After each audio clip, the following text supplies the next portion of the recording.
അല്ല ഈ ഇങ്ങനെയൊക്കെയുള്ള ചില ഈ കുട്ടിക്കാല അനുഭവങ്ങൾ ഉള്ളതുകൊണ്ട് പ്രണയമൊക്കെ ബിന്ദു മാറ്റി വെച്ചെന്ന് പറഞ്ഞു.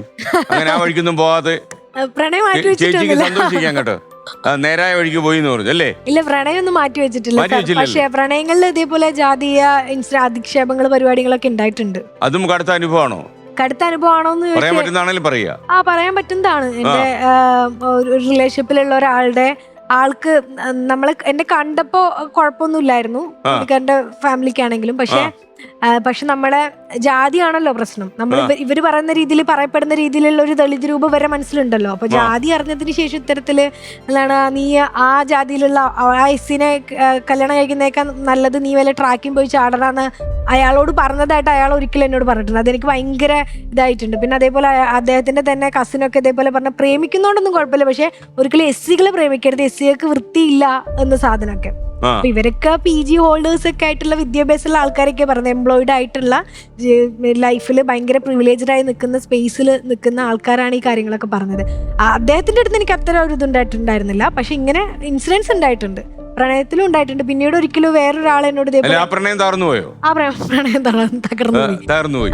ഇതുകൊണ്ട് ഈ ഒരൊറ്റ കാരണം കൊണ്ടാണ്? അല്ല, കാരണം അദ്ദേഹം അങ്ങനെ അത്തരത്തില് ജാതീയ ചിന്തകൾ വെച്ച് വളർത്തുന്ന ആളൊന്നായിരുന്നില്ല. പക്ഷെ അദ്ദേഹത്തിന് വീട്ടിൽ നിന്ന് ഇങ്ങനെ ഉണ്ടായിരുന്നു എന്ന് എന്നോട് പറഞ്ഞപ്പോ എനിക്ക് വിഷമം തോന്നിയിട്ടുണ്ട്. പിന്നെ പരീക്ഷ ഇല്ല, പിന്നെ പരീക്ഷിച്ചിട്ടൊക്കെ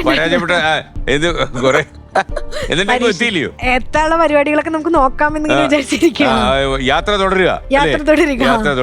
അപ്പൊ കുട്ടിയായിട്ട് എന്തോ ചോദിക്കാൻ വന്നു. ബിന്ദു PP, താങ്കൾ പോസ്റ്റ് ഗ്രാജുവേഷന് പഠിച്ചുകൊണ്ടിരിക്കുന്ന സമയത്ത് ബിന്ദുവും താങ്കളുടെ സ്നേഹിത അസ്നയും ചേർന്ന് ഒരു ബർത്ത്ഡേ ഫംഗ്ഷന് നിങ്ങളുടെ ഹോസ്റ്റലിലെ ഒരു മുറി പെയിന്റ് അടിച്ചിരുന്നു.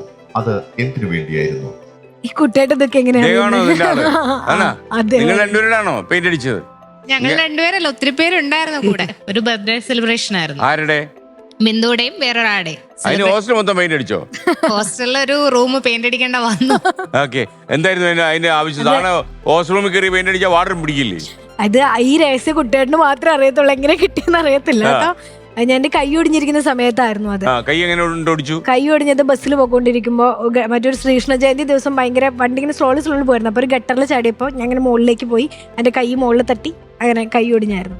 അപ്പൊ ബർത്ത്ഡേ സെലിബ്രേഷൻ ഒക്കെ ഇപ്പൊ ഭയങ്കര ആഘോഷമൊക്കെ ആയിട്ട് കാണുന്ന സാധനങ്ങൾ ഞങ്ങൾ പണ്ട് മുതലേ. ഇവിടെ ഒരു മത്സരാർത്ഥി വന്നു, അത് നമ്മുടെ ആ മത്സരാർത്ഥിയെ കുറിച്ച് മിക്കവാറും 3-4 ദിവസം കൂടുമ്പോ ഞാൻ ആലോചിക്കാറുണ്ട്.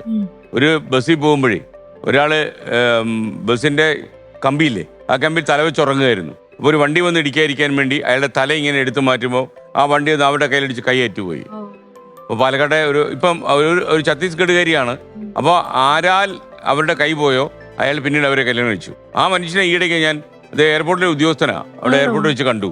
അപ്പോൾ ഒരുപക്ഷെ ആ എപ്പിസോഡ് കണ്ട ആർക്കും ആ സംഭവം മറക്കാൻ പറ്റത്തില്ല, കാരണം ആരും പ്രതീക്ഷിക്കാത്തൊരു കാര്യമാണ്. അപ്പൊ താനും ഇത് പറഞ്ഞപ്പോ ഞാൻ വിചാരിച്ച് കൈ ഒടിഞ്ഞെന്ന് പറഞ്ഞപ്പോഴേ അതേപോലെ എന്തോ ഇവിടെ വരുന്നവർക്കല്ല ഇതാണോ പ്രശ്നം എന്ന് ചോദിക്കാൻ തുടങ്ങുക. ഇനി നമ്മളെ പെയിന്റ് അടിയില്ല, അപ്പൊ കൈ ഒടിഞ്ഞിരിക്കുവാണ്. അപ്പൊ ഞാൻ വിചാരിച്ചു ബർത്ത്ഡേ ആവുമ്പോ അങ്ങനെ വലിയ രീതിയിൽ സെലിബ്രേഷൻ ഉണ്ടാവത്തില്ല, കാരണം ഇവര് കളർ കലക്കി വെള്ളം മേലൊഴിക്കുക, മുട്ട എടുത്തെറിയുക, ഇങ്ങനത്തെ പരിപാടികളൊക്കെ ഉണ്ടായിരുന്നു. അപ്പൊ ഞാൻ വിചാരിച്ചു എനിക്ക് കൈ ഒടിഞ്ഞല്ലേ ചെറിയൊരു കൺസിഡറേഷൻ കിട്ടുമെന്ന് വിചാരിച്ചു. പക്ഷെ എന്റെ കൂടെ വേറൊരു ബർത്ത്ഡേ ട്യൂനും കൂടെ ഉണ്ടായിരുന്നു, ഒരു പെൺകുട്ടി. അപ്പൊ ഞങ്ങൾ രണ്ടുപേരും ബർത്ത്ഡേ കേക്ക് മുറിച്ച് കഴിഞ്ഞതിന് ശേഷം ഇവരുടെ കലാപരിപാടികൾ തുടങ്ങി.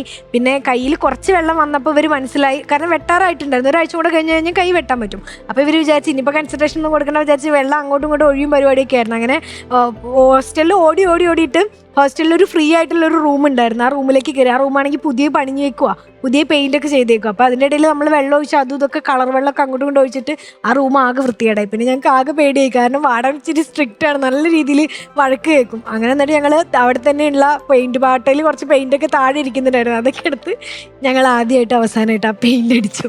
ആ രഹസ്യം ഇപ്പോഴാണ് പുറത്തറിയുന്നത്. ഡ്രസ്സുമായി ബന്ധപ്പെട്ട എന്തെങ്കിലും പ്രശ്നം ഉണ്ടായിട്ടുണ്ടോ? റോയിട്ടർ അങ്ങനെ റിപ്പോർട്ട് ചെയ്തിട്ടുണ്ടല്ലോ.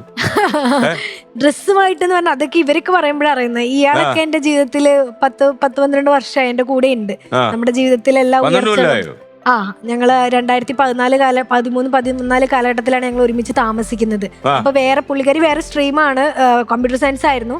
പക്ഷെ MCG ആയിട്ടുള്ള ഞാനുമായിട്ടായിരുന്നു കൂടുതൽ കൂട്ട്. ഞങ്ങളൊരു ഗ്യാങ് ഉണ്ടായിരുന്നു അവിടെ. അപ്പൊ ഒരു റൂമിൽ ഒരു ഫാമിലി പോലെ തന്നെയാണ് ജീവിക്കുന്നത്, ഇപ്പോഴും ഒരു ഫാമിലി പോലെയാണ്. അപ്പൊ പുള്ളിക്കാരിയൊക്കെ ഇപ്പൊ പറയും, നമ്മുടെ കൂടെ അന്ന് ഉണ്ടായിരുന്ന കുട്ടികളൊക്കെ നല്ല ഡ്രസ്സൊക്കെ കാണുമ്പോഴേ അവരൊക്കെ പറയുന്ന ബിന്ദു കാണണ്ട, അത് കൊടുത്തോണ്ട് ബിന്ദു എടുത്ത് ചോദിക്കും ഇടാൻ വേണ്ടി ചോദിക്കും എന്നുള്ളതൊക്കെ. അപ്പൊ അതൊക്കെ പിന്നീട് കേൾക്കുമ്പോ നമുക്ക് ഇപ്പൊ തമാശയാണ്, പക്ഷെ അന്ന് അതൊക്കെ ഇങ്ങനെ ഇവളിങ്ങനെ പറയുമ്പോഴൊക്കെ നമുക്കൊരു വിഷമം തോന്നാറുണ്ടായിരുന്നു. ഉണ്ടായിരുന്നു എന്ന് അവരാണ് പറഞ്ഞത്. ഡയറക്റ്റ് പറയൂടോ സാറിന് ഈ കാര്യമായിട്ട് ഹോസ്റ്റലൊക്കെ അങ്ങനെയൊക്കെ പറയുമോ? ഉണ്ടായിരുന്നു സാർ. അതല്ലേ